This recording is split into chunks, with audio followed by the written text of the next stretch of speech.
All right, everybody, we're welcome to another episode of Real Talk. And today I'm bringing a friend, Ryan Purdy with the Real Brokerage. Ryan is in the top 1% of realtors in the city of Portland this year. Ryan, thank you for joining us and welcome to Real Talk. Hey, thanks for having me. I'm excited to, do this.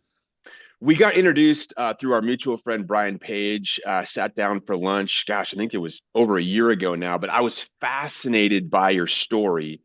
And the thing that fascinated me the most is your background. You have a extensive entrepreneurial, but also kind of corporate leadership role, and that's influenced your real estate career. And as you know, the kind of purpose of this show is to really bring forth and let people hear from professionals and understand the why or their background and how they engage their clients. So that's what we're going to do here today. So first off, again, welcome to Real Talk. And I'm going to throw you off a little bit. Tell us something about you that someone wouldn't know about you from looking at your LinkedIn profile. Oh, geez. That's a good one. Good way to start.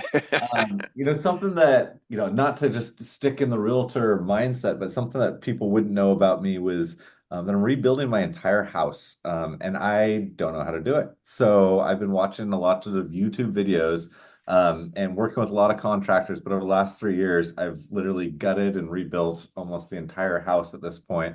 So I know I would say I know everything, but I know a lot about integral aspect in the whole entire home. And I think the bigger thing is just like I love to learn new things. And so this is the latest project that I've been working on right now. That's awesome. And I mean, let's face it, that's also going to help supplement the service and expertise you bring to your clients. If you've been through that process and, done all that work on your own house, I can only imagine that's going to help you moving forward. So that's great, man. Okay, well, perfect.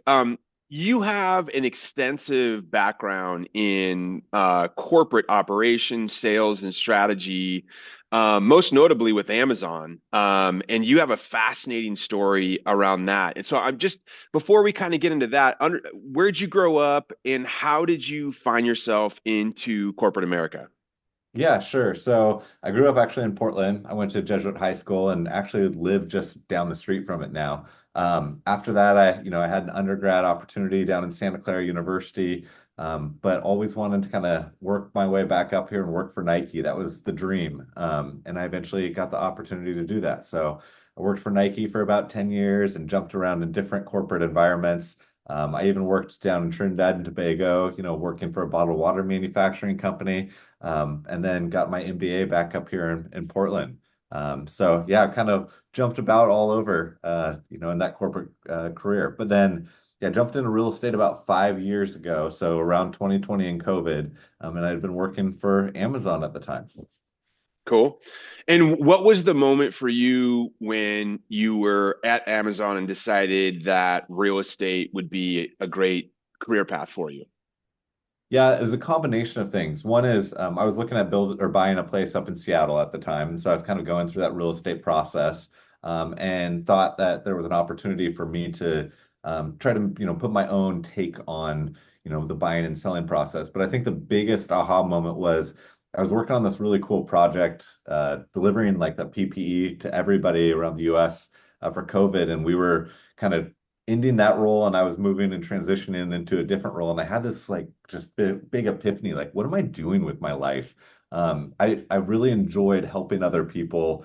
And I felt like I was really doing that by, delivering this PPE across the United States when people needed it. And then when that kind of was sucked away from me and going into this role of managing a chain, it's like I want to help people in some way. And so I felt like that kind of married at the exact moment with me trying to buy a place up in Seattle and just kind of realized that this is the direction I wanted to take my career. I want to dive into this because this is truly a fascinating story. And you kind of say this humbly, but you were on a relatively small team at Amazon and you were charged with the responsibility of getting PPE distributed across the country.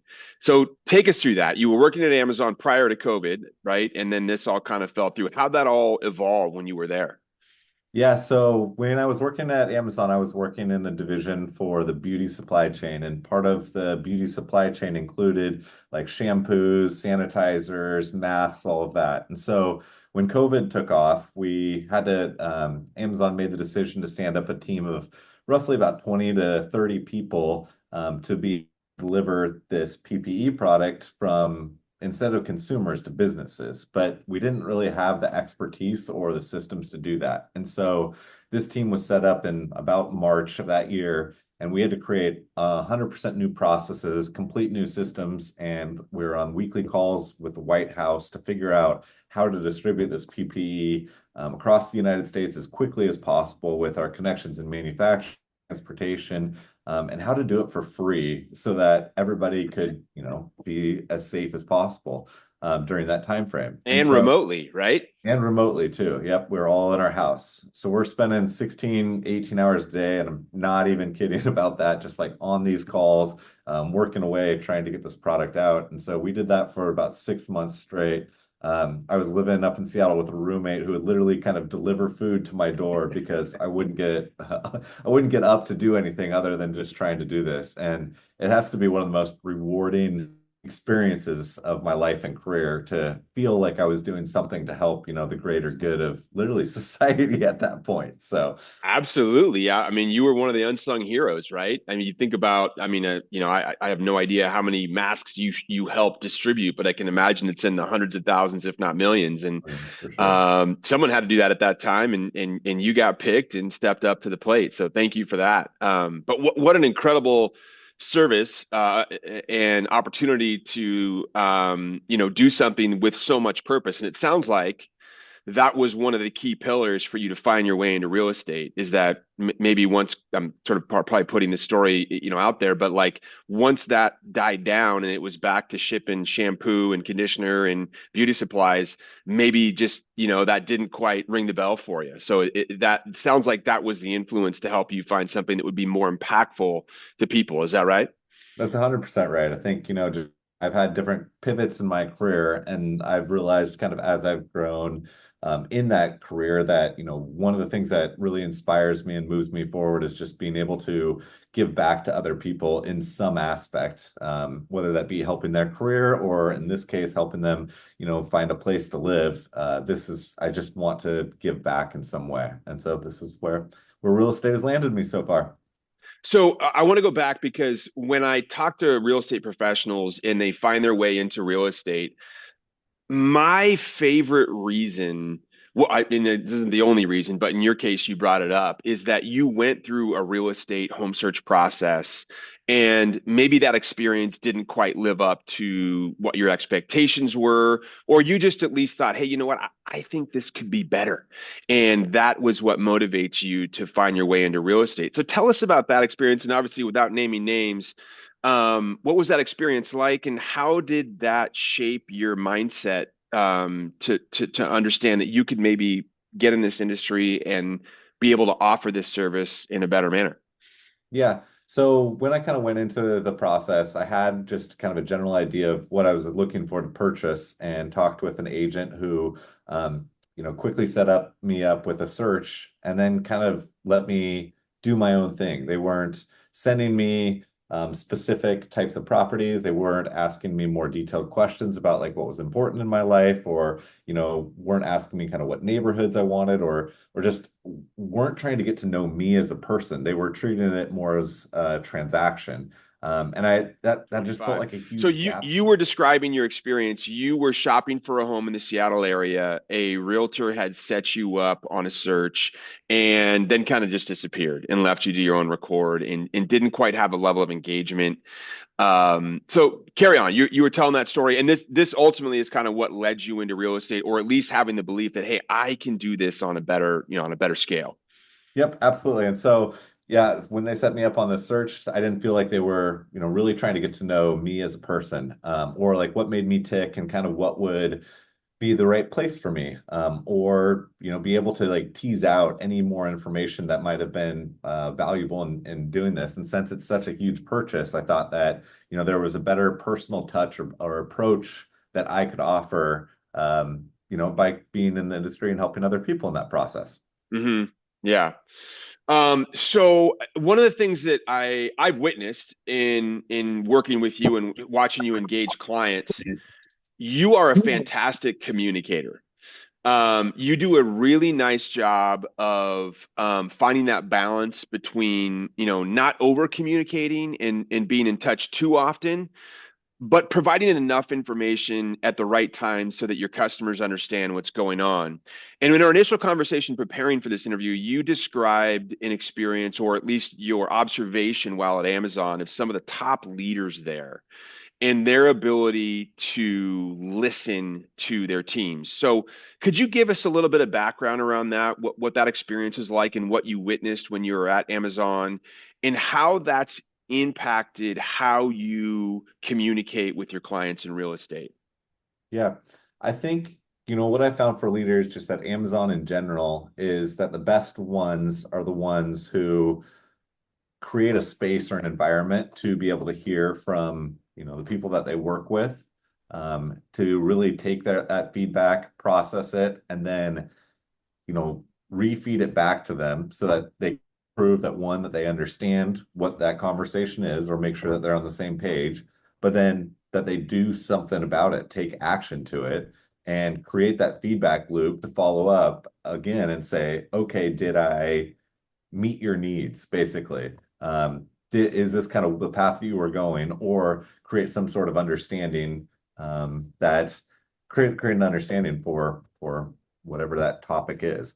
Hmm. So when I'm like in real estate, that's what I try to do specifically with my clients is, I provide them the information that they need. And sometimes I do overwhelm them with that information, but then start breaking it down in a step-by-step process as we go through each transaction to say, hey, this is where we're at. And then ask open-ended questions to make sure that we're on the same page, that they know throughout each step where they need to be, to get the transaction through on time, or that we're making the correct search decisions for their house, that we're looking at the right type of houses, that like when we're walking through a house, making sure I'm asking questions that fit what I've heard them request previously in our initial meetings. So Hmm. I think it's really about, just creating that open environment so that your clients feel that they can talk to you literally about anything, whether it be Hmm. about house, their personal life, or their financial needs, or whatever, creating that trust that you have with your clients, so that and that just the ability to actively listen so that you can create that trust, so that you can really meet what their needs are. That's, I mean, it seems so simple, but being a masterful listener is such a skill. And I can tell you that from my perspective and my 20 plus years of doing this, it happens to where we'll be working with a client on, buying a home. And for any given reason, they end up changing realtors, right? And usually I'll have to ask them and I'll say, hey, just, out of curiosity, what influenced you to make a change?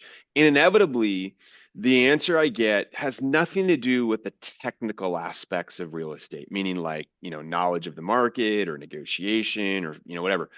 Inevitably, the answer is we just didn't feel like the realtor was listening to us. We were giving them feedback, we were giving them direction on what we wanted, and they kept showing us houses that were not in line with that. And so your commitment and your ability to truly listen, and what I like about it is that you continually ask through the process, because the reality is, especially with maybe a first-time home buyer, they may have an idea of what they want initially, but once they actually start the process and start looking at homes here and there, those can change. And so it is important to make sure that you're continuing asking that feedback loop of, are we looking in the right way? Are we heading in the right path? So that you're tuning into those needs is truly remarkable. And dude, that's awesome. I commend you on that. And I can tell you, I mean, in my business, like it's an intentional thing. You really have to sit down, be patient, and listen to really tune into those clients.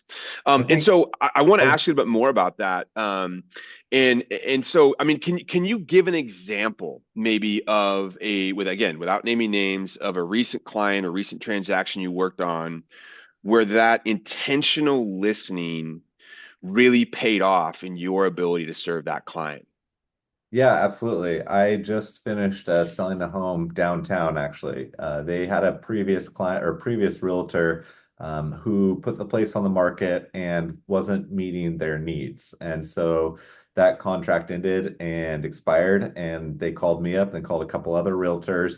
And we sat down with them and walked through absolutely everything about what worked and didn't work with their previous realtor. And what I heard was a number of things. One is communication was a huge piece to it. They put the house on the market, but then that person wasn't following up with them on a consistent basis to provide any feedback, but also just didn't walk them through the process, even though like they've purchased and sold homes before, but didn't walk them through the process and wasn't available to them as well too. And so, like just as I was talking about that active listening, just kind of hearing some of these little remarks that they were making, I helped create like a marketing plan for them with like just a step-by-step process of how I was going to meet exactly what they needed. And when we went through the process and it was a really challenging transaction and at the very end there were some unavoidable errors that popped up, they were just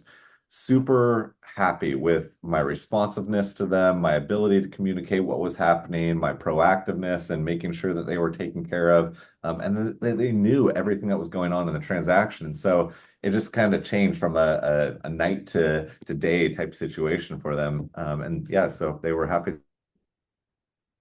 have an That's awesome. opportunity to work with. That's awesome. And the reality is that real estate transactions are complex transactions, both from the standpoint of all the different inputs that go into it. And it's highly emotional for buyer and seller, right? So not only are you managing the expectations of the pragmatic aspects of homeownership, but also the emotional aspects as well. And I liken it, sometimes to hopping on a flight, right? And you're the pilot flying this client to a destination of home ownership or home selling in this case. And it sounds like you were realistic with them and, mentioned to them, hey, there might be some issues that pop up. And I know anyone who's ever flown, gotten a flight before and had turbulence midway, when the pilot comes on and you're still on the tarmac and says, hey, everybody, we're going to be flying to this destination. We're looking at the weather and 90 minutes into the flight, it's very possible we could have some turbulence. We'll do our best to manage that, but it just is what it is. Well, you take off, you get 90 minutes on the flight, you feel turbulence. You're not shocked or surprised or disappointed because the expectation was set. It's the pilot or the professional that doesn't set that expectation. Then the turbulence hint and fear and emotion begins to, run rampant. And that's where, you can really lose a client there. So that's awesome. And so I want to talk a little bit and kind of tie in your corporate experience to how you serve your clients as well, because you have led very complex teams, complex tasks, and difficult situations, thinking back to your time at Amazon and in the PPE project. How did that experience shape the technical aspects in terms of how you set up a marketing plan or how you set up a home search for a buyer? Because I feel like, and the reason I'm asking this question is because I feel like there's a lot of professionals out there that maybe don't have that level of corporate experience, and maybe their approaches are a little more willy-nilly and less structured. Mhm. No, I think, yeah, the thing that, like when you're going into a project in a corporate environment, you kind of have a goal or mission involved. You have a number of stakeholders, and then you kind of have a project plan, and then you have, your conclusion and result. And so with my clients, I kind of create my presentations specifically that way so that we can align from the very start and we can set expectations along the way too. So, the goal is typically that we want to buy or purchase a home. And then they need to know who the stakeholders are involved, whether that be the lenders, the escrow agents, the other agents that we're going to be working with, insurance, utilities, all these different players. And then what is the timeline and process to be going through all of these different avenues, right? And so I literally just create like one pager for my clients that have, these different pieces and elements into it so that they kind of have an idea of where we're at in the whole overall process and can just be very clear with the type or the communication and who who's all involved in a transaction. And I think it provides it in a very simple, structured way that's really easy to digest. And it just makes it very clear for people like, okay, this is what we're doing, here's the plan, but also gives everybody an opportunity to say, I've got a question about this specific part within, the transaction, because it's just right in your face with that simple project plan. Awesome. Does that Love answer your that. question? Absolutely. It's great. Okay, so let's talk about we're here in Portland, Oregon. It's 2025. I'm curious, give us your take on the market in Portland right now, and or like what trends or shifts are you seeing in the real estate marketplace or in the real estate practice or industry that you think home buyers or sellers should be aware of? Yeah, I think in terms of, kind of what is happening in the Portland real estate market right now, I think there's just, a little bit more opportunity. I think, sellers have to be a little bit more patient right now because, there's just more homes that are sitting on the market and people are a little bit concerned with, just everything in general. And so they're taking a little bit longer or buyers are taking longer for their decisions and there's not as many buyers out there. So from a seller's perspective, just kind of a little bit more patience right now. It doesn't mean your house is not priced correctly. It just means that it might take a little bit longer to sell. So kind of sitting on it. From a buyer's perspective, because those houses are sitting, you just have a little bit more opportunity for some negotiations in a lot of different circumstances right there. Something that's really exciting me with real estate, and it's probably overhyped and over talked about everywhere, is just how AI is starting to impact everything Hmm. in our environment, whether that be just from a communication perspective or, the ability to write out, different emails. And I think it's really going to shift how we connect with our clients and how we do business in the future. How that's going to happen, I'm not quite sure, but my goal right now is really to dive deep into leveraging those tools so that I can provide even better service and kind of multiply, myself to be able to, meet more clients' needs right now. That's awesome. There's a couple things I love about that. Number one is that you're thinking about how to use the tool to serve others, right? It's a way. How can I enhance the value? How can I enhance the engagement? How can I enhance my communication to my consumers?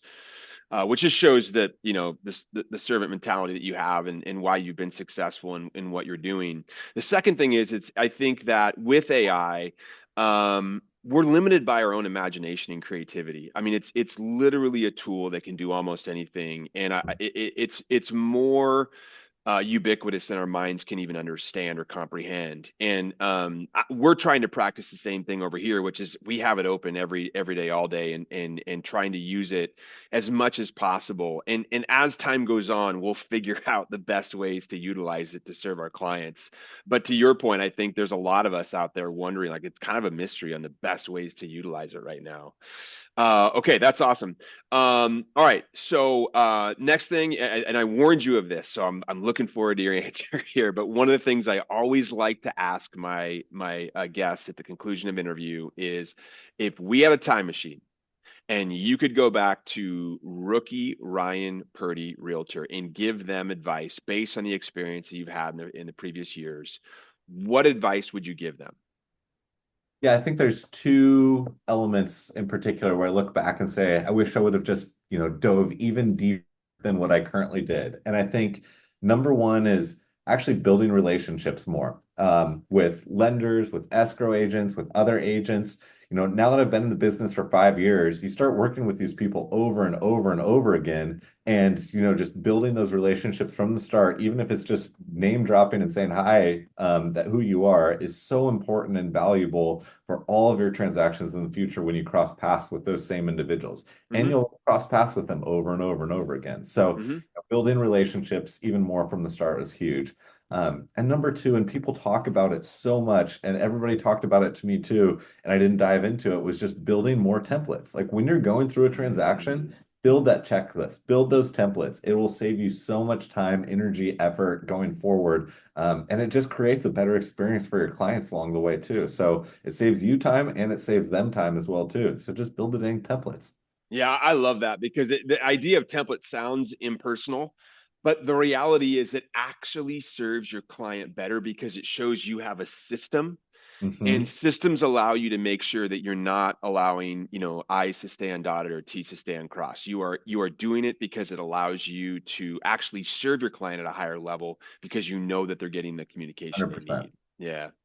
Right on, Ryan. Well, dude, thank you so much for joining us today, and hearing you talk and all in your responses. It just embeds for me even more that you've been in this business 5 years. You're already in the top 1% in the Portland market.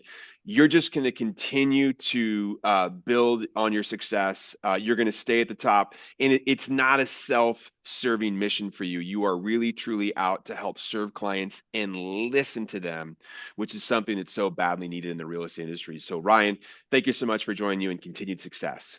Thanks so much, Evan. Really appreciate it. Have a good day. You too.